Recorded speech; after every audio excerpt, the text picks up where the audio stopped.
What if what looks empty is only waiting to be filled? What if what looks like the end is really only the beginning? What if the places that have run dry won't always be that way? What if the empty places in our hearts were made to be filled with laughter? What if when something runs out, it's the beginning of so much more? What if what appears empty is only waiting to be filled? What if the story is true? At early dawn, they went to the tomb, and they found the stone rolled away from the tomb. But when they went in, they did not find the body of Jesus there.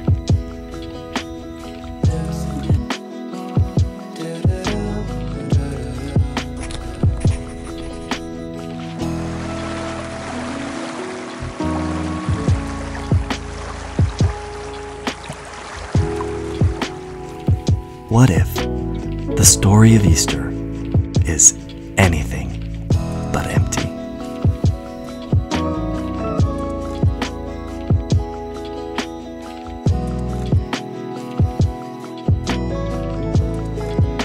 And welcome, Brewster. I hope your day is going great.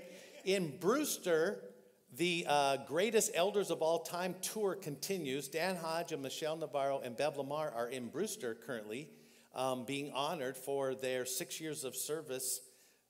Now, we already honored them here, but I think they're going from church to church to church as the elder tour continues. So, Brewster, thanks for joining us. If you're online, thanks for tuning in. And here in Chelan, thank you. Some of you that I've been friends with for a while know this. Most of you do not. That one of my favorite things to do and things I enjoy greatly are Broadway musicals. Yeah, you think I'm kidding. I know. I'm a manly man like me, yeah, I know, I get that. But nope, and I've seen a lot. I've enjoyed many. In fact, for a while, Darlene and I were going once a year to Seattle to the Fifth Avenue or Paramount and seeing a musical. And we would take my daughters. And the only one we had trouble with was Les Miserables. Anyone? Yeah. Yeah, it's the reason they call it the miserable, because it is boring. My youngest daughter, I didn't think I was going to get out of there. She fell asleep halfway through the first act. But you know what's a great one? Wicked. Oh, yeah. Wicked is, and I didn't know much about it before I went. I would see it over and over again. Wicked is the behind-the-scenes story of The Wizard of Oz. That Elphaba, the wicked witch, and Galinda, the good witch. The story musical happens way before Dorothy shows up with Toto in the land of Oz. And the story is the two witches, before they were witches, whatever they were friends. In fact, Elphaba, the wicked witch of the West, she was a normal person. She experienced all the same things that Galinda did. They were in the same environment, same school. They fell in love with the same boy. And then a series of circumstances hit them. And the wicked witch's life went this way because a bunch of bad stuff happened. And she finally said, oh, that's it. I give up, and now I'll be wicked. Still didn't stop her from singing the greatest song at the end of the first act called Defying Gravity, which if you go see Wicked, just leave after the first act, because after that song, it is all downhill. It is a fantastic song. But the point is, things are never what they appear to be. The Wicked Witch of the West didn't just wake up wicked. She was normal. She was good.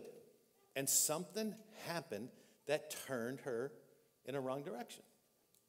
We've been at this series, and we're kind of wrapping it up in this week and next.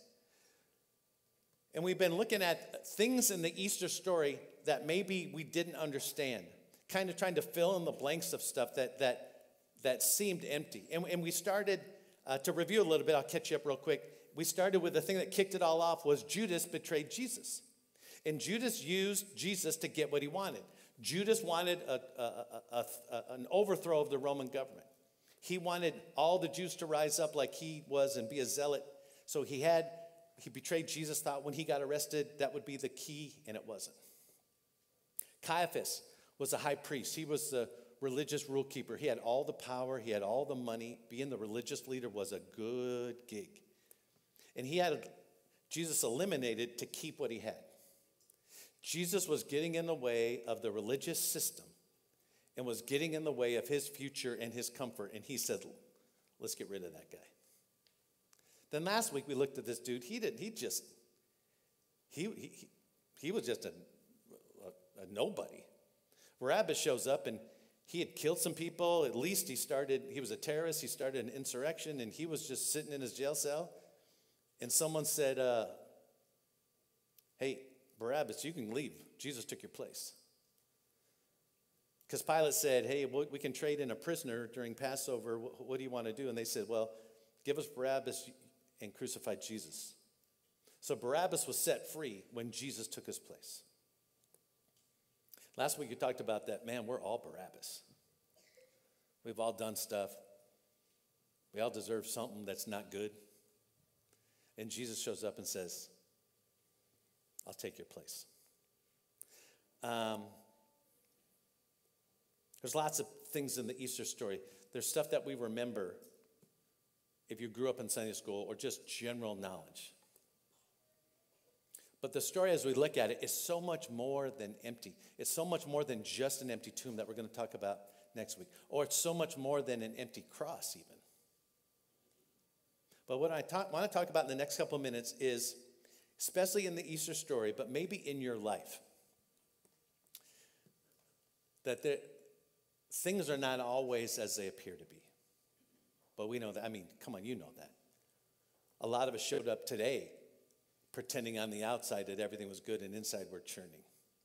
Some of us have people we care about, and we know that their life, how they appear, you know what's going on behind the scenes. But still, maybe in a big, huge purpose, maybe this is going to be a day for you where for the first time you'll stop and say, wait a minute. Maybe I've been adding things up incorrectly, and I've come to a wrong conclusion. Let's just be open to that for the next 30 minutes or so. Because the things that aren't always as they appear to be, one of them is the relationship between life and God. All my life, I'll just speak for myself, being raised in a pastor's home, pretty strict conservative pastor's home, I always felt that whatever happened in my life was equal to who God was. So if bad things happened in my life, there must be a bad God. And so what happens along the way is we become disappointed with life, and that equals disappointment with God.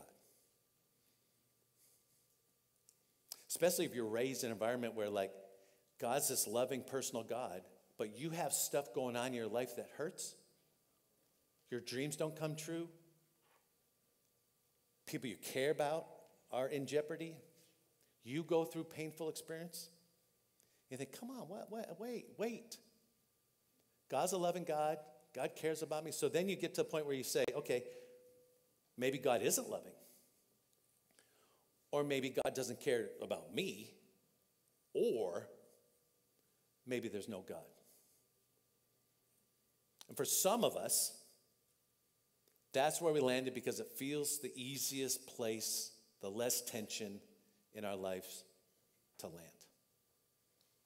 But what happens when we start equating experiences in life with who God is, then we come to a place where we turn to blame and to bitterness. Maybe that's you. Maybe it's somebody you live with. Maybe it's someone you work with. And I just want to say, right, whether you're in Brewster or Chelan or listening in, I'm not diminishing what you've been through at all. In fact, some of you have been through things. If I brought you on stage and you told your story, we'd all say, oh, yeah, you should blame people and you should be bitter. In fact, if I were you, I would have given up on God too. Because not all of us have gone through the same experiences. Not all of us have experienced the same pain. Not all of us have gone down the same road. So I'm not diminishing that. I just want to take some time to say, maybe there's a character, a person in the Easter story that can help us understand that things may not be as they appear. That maybe the pain in life, the disappointment in life, isn't equal to the almighty loving God that you could experience. There's a dude, we don't even know his name. We're going to call him the unknown criminal. You maybe have heard of him referred to as the thief on the cross. We don't know what he did. He broke the law, then he broke another one, then he broke some more, and he gets thrown into jail. We don't know his name. We don't really know his crime. We know that they don't jail people in the first century and put them on a cross for shoplifting. He was one bad dude.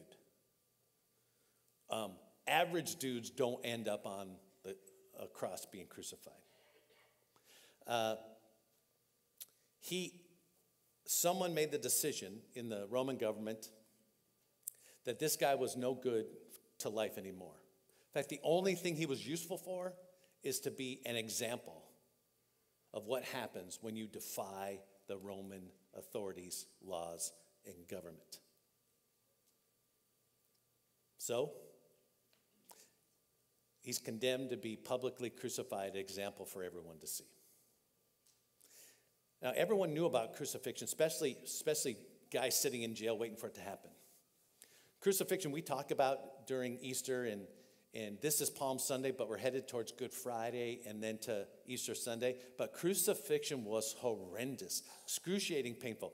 Some men would hang on the cross, not just hours, but sometimes days until they died. It was humiliating. It was public. There was a group of people, as you can imagine, probably on Jerusalem Valley Strong, that would get out there and mock people on the cross. I mean, they loved a good crucifixion. And they would show up, and they would make fun of them, and they would mock them. And this guy knew that even though maybe life hadn't gone the way he wanted to, he had made a series of mistakes that compounded his bad life. And he knew that eventually he'd be put on a cross, crucified, he would die, and they would throw his body in the dump to either be burned or rot away. Not a great existence. That's all we know. There's no one there to plead his case, no lawyer to defend him. Probably his friends, whatever he had, family, whatever was left, had abandoned him. And he was going to die as a common criminal, as a horrible person. And most of you would say, I'm glad they got him finally. He's been tormenting our city forever. I'm glad he's going down. So, crucifixion day comes. What we know now as we look back on as Good Friday. And they pull this guy out of his cell to take him up to a cross, and he finds out he's not the only one that's going to be crucified. There's two other people. One is another criminal, probably his buddy, or at least they were rival gang members. And the other one was Jesus, the rabbi, the Jewish rabbi. They were nailed to the cross right up on this hill, and Jesus was in the middle, and each criminal was at the side. Now, Luke tells us this story, but he doesn't tell it yet. Luke tells us this story that he took great time to investigate. Luke was a writer of one of the 4 biographies of Jesus that we find in the New Testament. Listen, Luke interviewed everybody, all the eyewitnesses. He took great time and pain to put it all down in chronological order. So when we talk about what happened that day, this ain't a Bible story. Right? Luke wrote this down, and it was so compelling that people kept copying it and copying it and copying it. And then about 200 years later, it was combined with a bunch of other books and put in the Bible. But way before we had a Bible, Luke was there writing down what he had investigated so that all people could understand exactly what happened in the order it happened. This ain't just some churchy story. This is a historical event that Luke wrote down so we would have it. Luke says, 2 other men, both criminals, were also led out with him, our buddy, to be executed. When they came to the place called the skull, Golgotha, they crucified him there along with the criminals, one on Jesus' right and the other on his left. Now, I don't want to go into much more detail, but there's so much wrapped up in this one word, crucified. I mean, it is just chaos. It's loud. It's noisy. People are vengeful. There's terror. There's agony. People who were crucified didn't go quietly into death. It was a horrendous scene. It wasn't this peaceful, they're just out there on a hill and people are just laid back waiting for them to die. It was a horrendous event. The Romans didn't create crucifixion, but they perfected it. The Romans loved a good crucifixion because they didn't care about the Jews, and the Jews loved a great crucifixion because they were judgmental and wanted people to pay for what they did. And everybody started hurling insults. Ever been to a hockey game? I went to my first hockey game when I was in college, and I had a buddy that bought tickets to see the LA Kings play the Edmonton Oilers when Gretzky was playing for the Oilers. Wayne Gretzky, the greatest hockey player of all time. And I'd never been to a hockey game. And it's in the LA Forum, and there's like 12,000 people in there. And before the game even starts, the fans just start yelling not Christian college words at people. And the referees have their name on the back of their shirts. So they just come up with all the good sailor language they can, and they're yelling at the refs. And when Gretzky gets on the floor, you would have thought it was nonstop. They were yelling things about his mother, about his wife. I mean, I just thought, this may be the greatest event I've ever been to. It's like taking 100,000 football fans and squeezing them down into 12,000 seat arena. It was just the very first thing, they do the face off, the puck thing or whatever, and the puck goes around the net, and this other guy comes around the net, bam, they slam into each other, both of them knocked out, there's blood in the ice, and I said, I found my sport. This is it. Everyone just comes in just ready to just, they're mad at the refs, they're mad at the other team, and then they start getting mad at their own team when they're not doing what they want. Multiply that by 100, and you got this crucifixion day. Everybody started, they just hurled insults. In the middle of this chaos, I mean, it is just chaos. Jesus says, Father, forgive everybody. They don't know what they're doing. They don't understand that things aren't as they appear. Everyone hurled insults. The crowd started. The crowd, Luke tells us that these people stood watching. This crowd that had loved Jesus on Palm Sunday now couldn't stand him. Not just a crowd, the rulers, the religious rulers, they loved this. Jesus had been getting in their way, and now we won. He's dead, we win. They're going to have a bad day Easter Sunday morning, but for right now, they're like, yeah, we won. The people stood watching, and the rulers even sneered. And they said, he saved other people. Let him save himself if he's God, the Messiah, the chosen one. Hey, big shot. You went around doing all these fancy miracles and raising people from the dead. Let's see it. Nothing. Even the soldiers got involved. The soldiers were Roman soldiers. They didn't care about this thing. But the soldiers also came up and they mocked him and they offered him wine vinegar. And what I discovered this week is most of the time when you did a crucifixion, like if you seen movies and stuff, the person being crucified is way up high, but that's not true. Usually they were just a few inches off the ground. So the soldiers would come up face to face with guys and spit on them and mock them. They didn't have to look up at them. It was face to face because the humility of crucifixion was super important to the Romans. The soldiers gave them their moonshine wine that they made and says, if you're the king of the Jews, save yourself. Because there was written a notice above them which read, this is the king of the Jews. They put that sign above him. Pilate said, that's his crime, Jesus. No one's going to usurp the authority of Rome. And then in the middle of all that, you got these two criminals, one on the left, one on the right. They start mocking him. One of the criminals, and this is Luke's version of it, Matthew tells us that both criminals started hurling insults at Jesus. But Luke just zeroes in on the other one. One of the criminals who hung there hurled insults at him. Aren't you the Messiah? Save yourself and us. I mean, as long as you're going to save yourself, if we could come along, that would be great. But they mock him. Like, you aren't the Christ. You're a phony. Aren't you supposed to be able to do something about this? If you were the Messiah, this wouldn't be happening to you. If there is a God, bad things wouldn't happen to us like this. This has been going on most of our life.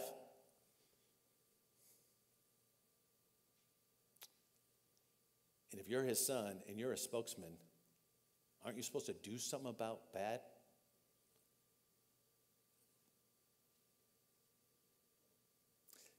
Then one of the criminals, our guy,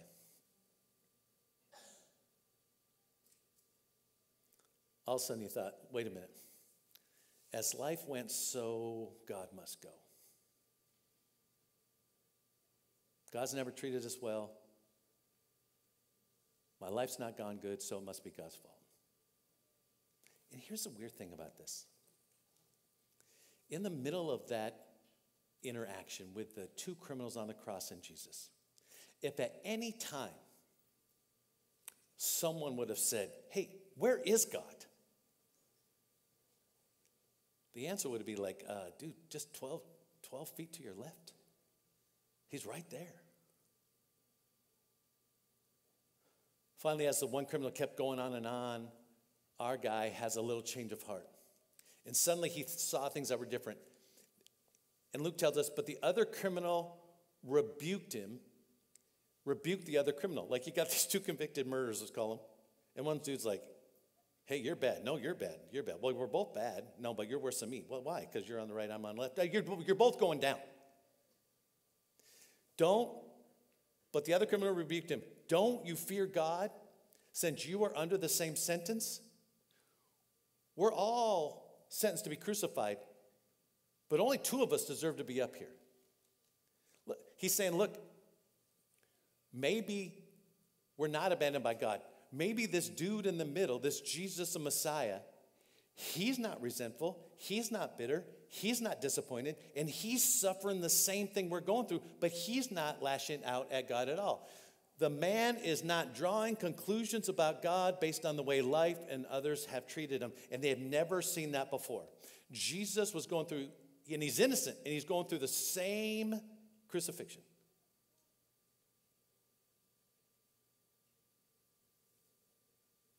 And God, his Father, asked him to be there, and he did it. And he shows no bitterness like these other two. Our criminal says, hey, we're punished justly for what we're getting, what our deeds deserve. So we did it. But this man's done nothing wrong. And suddenly something happens within this thief on the cross, within this criminal, within this guilty person. And he realized, maybe this is the real McCoy. Maybe this is the Messiah that we were taught in Sabbath school, in temple school when we were little. Maybe he's the real deal. And he turns and one last effort, and he says, Jesus, remember me when you get into your kingdom. It finally hit me. I'm seeing something in you and your reaction to this crowd and this forgiveness and your patience and the way you're enduring this, you are radically different than person I've ever encountered. And this convicted criminal says, would you please remember me? Memory, not based on anything I've done, but in spite of everything I've done.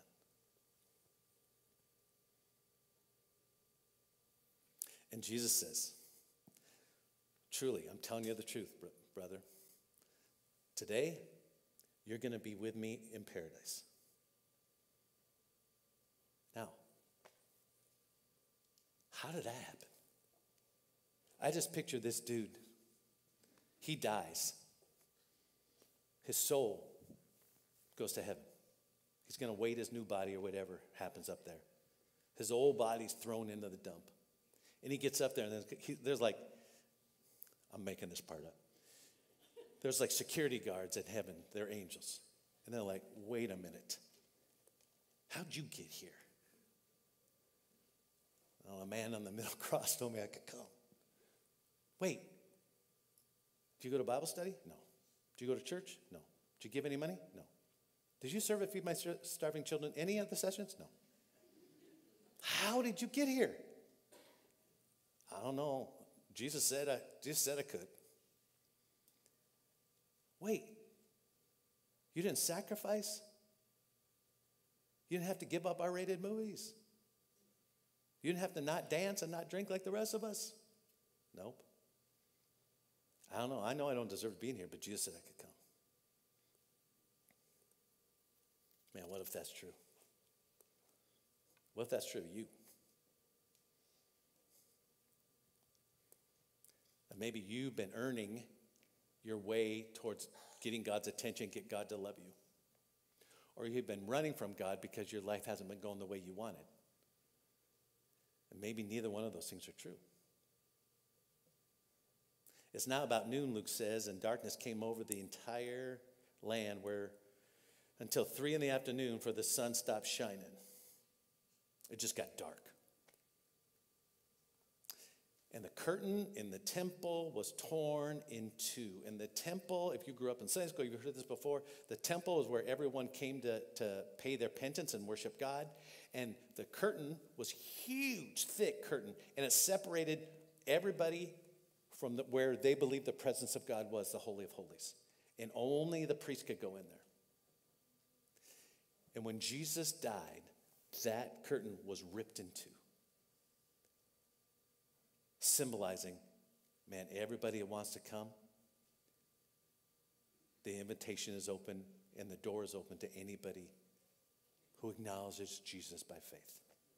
Everybody was welcome in God's presence. Even the horrible criminal on the cross. So as Jesus called out in a loud voice, and Father, into your hands I commit my spirit, and he died. His last breath. And his last conversation was with a dude that we wouldn't want to have any part of and be around at all. He was a bad dude. And Jesus' last conversation before he died was with that dude. So real quick, have you confused life with God?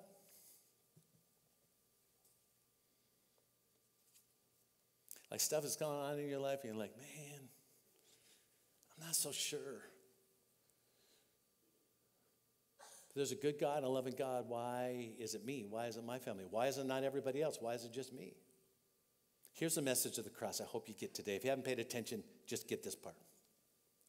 The message from the cross is this: God is not your experience. And God can be trusted in spite of your experience. Again, I'm not diminishing what you've been through at all. At all. But tragedy and pain and loss, that doesn't equal God. God is not your life, meaning your life experience. God sent Jesus to bring you real life. Both in this life and the one to come.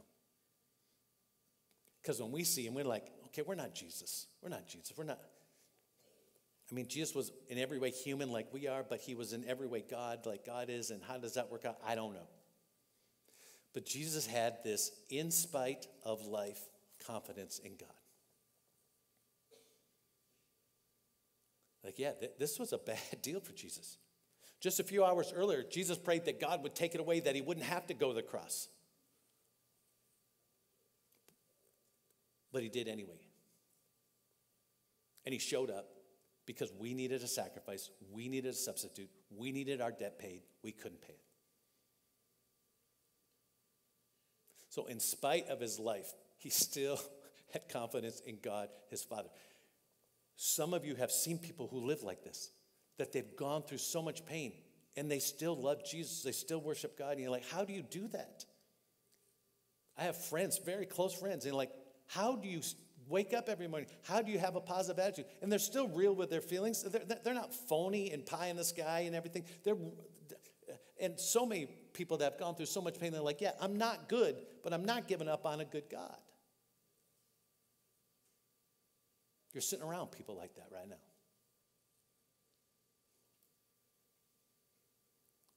Listen, life happens. It's a messed up life, but God can be trusted. I don't know why stuff happens. I wish it didn't. But your pain, your broken dreams, your disappointment, that does not equal God. Let me give you 3 things as we turn quickly for home. We have these blue cards, and we put in the handouts every week in Brewster and Chelan. And on there, we have some next steps. The blue card is where we would love to hear about your prayer requests. Even if you want to volunteer or something, you can put on there. Whatever you want to communicate with us, the blue card works great. There's an online connection card as well. Let me give you 3 next steps that kind of apply to how do you take the story of the criminal and this guy just acknowledging who Jesus is and he gets to go to heaven. What do we do with that? First of all, this is a tough one. The very first one's super tough. Unclench your fists and surrender. Middle school and high schools, I hope you're way too young to even understand this. I hope you haven't been disappointed in life enough to say, I'm holding on to this pain. I'm holding on to this disappointment. And there's no way I'm going to surrender and let God in. I hope you guys aren't even close to that yet. And you get a chance to get this right. But a lot of us, we experienced something. It could have been we went to a church and they were mean to your family when your parents divorced. You worked with a Christian who always thought they were better than you and put you down for things you were doing. Cancer invaded your family. You lost a loved one. You lost a marriage. You lost a business. And you're like, God.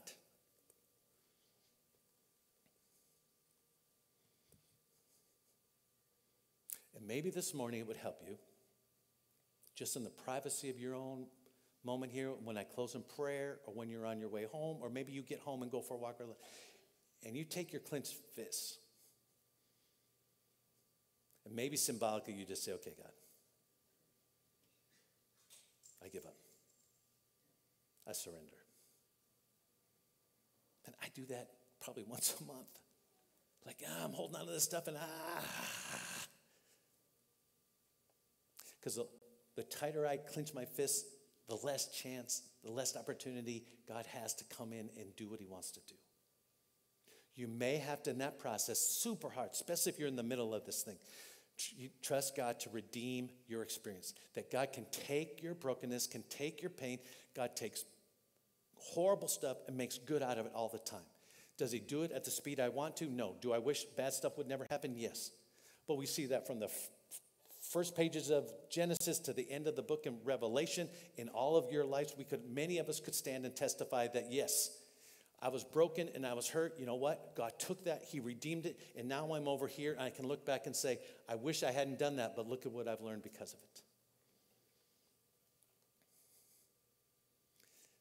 My life experience is not God. 2, receive the life-changing grace and love of God. This is a little bit easier. You can just say today, exactly where you're sitting, in Chelan or Brewster, or maybe you're home in your pajamas, and you're like, yeah, maybe you need to turn and look to the guy in the middle cross and say, count me in. I don't deserve it, in spite of what I've done, not because of what I've done. I want in. And I believe you are the Messiah, the Savior. I need a rescuer. I think it's you, Jesus. I believe it's you, Jesus. Let's go.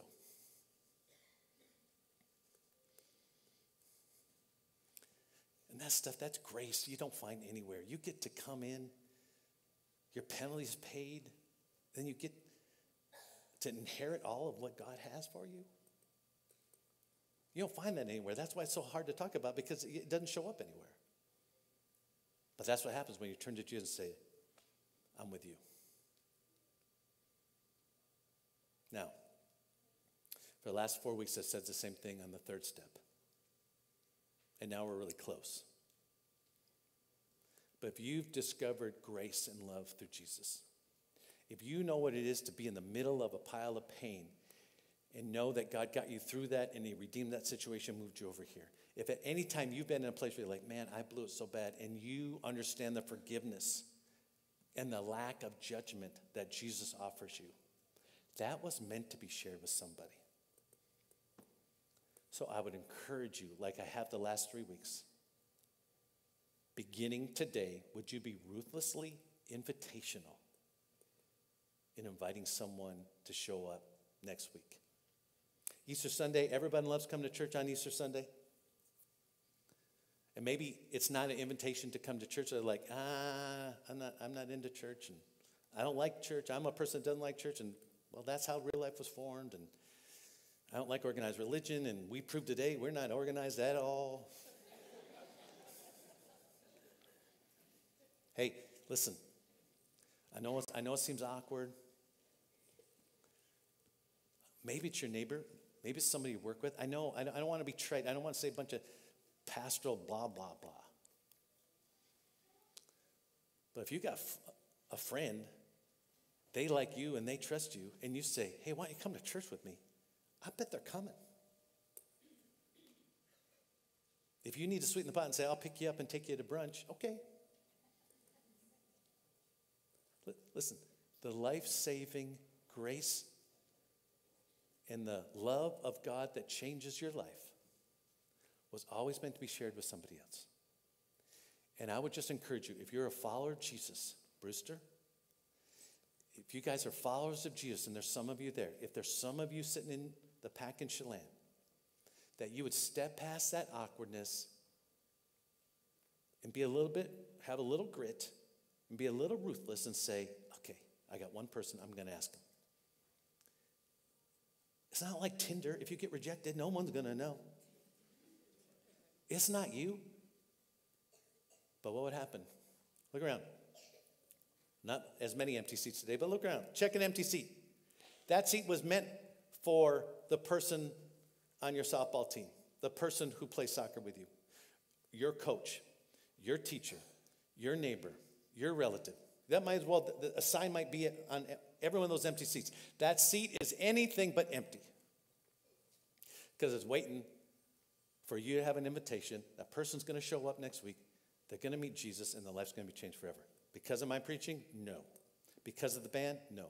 Because Jesus gave his life as a sacrifice for our debt? Yes.